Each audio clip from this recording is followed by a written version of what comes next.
पितृलोक से जिसकी तिथि होती है, पितरों के भगवान जिनका नाम है आर्यमा स्वामी, कौवे पर बैठकर जिसकी तिथि होती है, उस तिथि के जीव को कौवे पर बिठाकर आर्यमा स्वामी लेकर आते हैं और जिसकी यहाँ श्राद्ध होती है उसकी छत पर कौवा छोड़ते छोड़ते जाते हैं।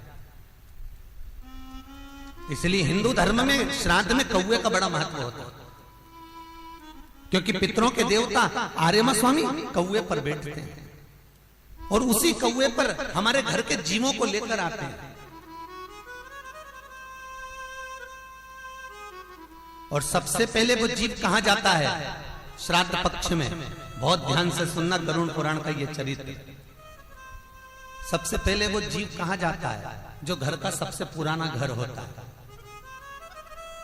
जहां पर घर का बड़ा बेटा रहता हो, जहां पर घर का पुराना मकान हो, पुराना घर हो, वहां वो जीव जाता है। 3 वृक्ष पितरों के तुल्य हैं। पहला पीपल, दूसरा बट वृक्ष, तीसरा बेलपत्र का वृक्ष। बेलपत्र का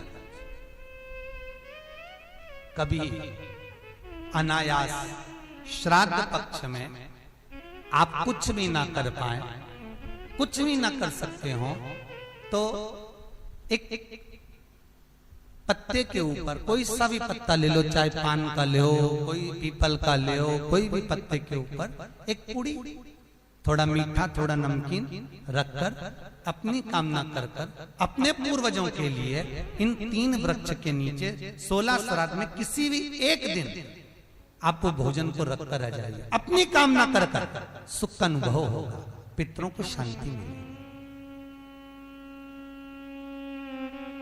एक जट्ठा और मट्ठा की कथा हमने पहले कही है, वो भी हमारे पेज पे डली हुई है, आप उस पे से निकाल कर सुनना।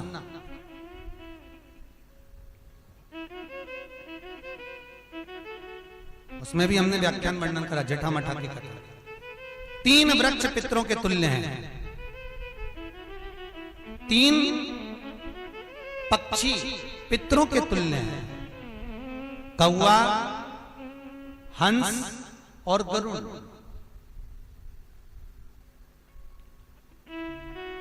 एक कौवा और एक श्वान, कुत्ता, ये 2 ऐसे होते हैं जिनको 20 मिनट पहले, आधे घंटे पहले, 1 दिन पहले, 24 घंटे पहले, 48 घंटे पहले क्या होने वाला होता है, कौवे को और श्वान को भान हो जाता है। क्यों? क्योंकि ये यमलोक में जहां यमराज निवास करते हैं, श्वान और कौवा उस स्थान का भाग ग्रहण करते हैं और इनको ये ज्ञान पूर्व से यमराज से प्राप्त होता रहता है, पूर्वभान होता प्राप्त होता रहता है। एक कौवा एक श्वान, कोई घटना घटने वाली होती है तो कुत्ता रोने लगता है, कोई घटना घटने वाली होती है तो कौवा आकर बैठ जाता है, कोई आ रहा है तो कौवा आएगा, कोई भाव सूचक है तो कौवा आकर बैठेगा। दरवाजे पर कैसे, उसका भी भान है, अटारी पर कौवा कहां बैठा है, दरवाजे पर कौवा कहां बैठा है, किस स्थान पर कौवा विराजमान है, उसका भी भाव हमारे शास्त्र में वर्णन है। 3 पक्षी, 3 वृक्ष पितरों के तुल्य।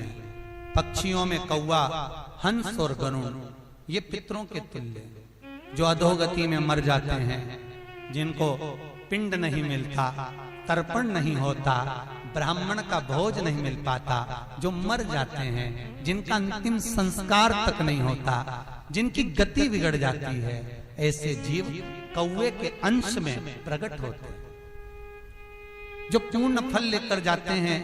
पितृलोक में जगह नहीं होती, बैकुंठ में जगह नहीं होती, कहीं अगर जगह नहीं है देवलोक में तो इनको कौवे के अंश में, गरुड़ के अंश में या हंस के अंश में डाल दिया जाता है। महाराज फिर अगला वर्णन किया, 3 पशु, कुत्ता, गाय और हाथी, ये पितरों के तुल्य होते। शिव महापुराण की कथा कहती है, अगर श्राद्ध पक्ष में गया नहीं जा सकते तो गाय के मुख में गयासुर ने वर दिया था कि गाय के मुख में अगर कोई गया नहीं आ पाएगा तो गयासुर 16 दिन गाय के मुख में निवास करेगा। और गाय के मुख में श्राद्ध के समय पर अगर कोई रोटी देगा, श्राद्ध के समय पर जो भाग देगा उसको गया जी में पिंड करने का पुण्य फल प्राप्त होगा। ये गयासुर का वर गौ माता के लिए था। तो गाय के मुख में 16 दिन तक गया क्षेत्र का पिंड का भाग प्राप्त होगा। कुत्ता, गाय और हाथी।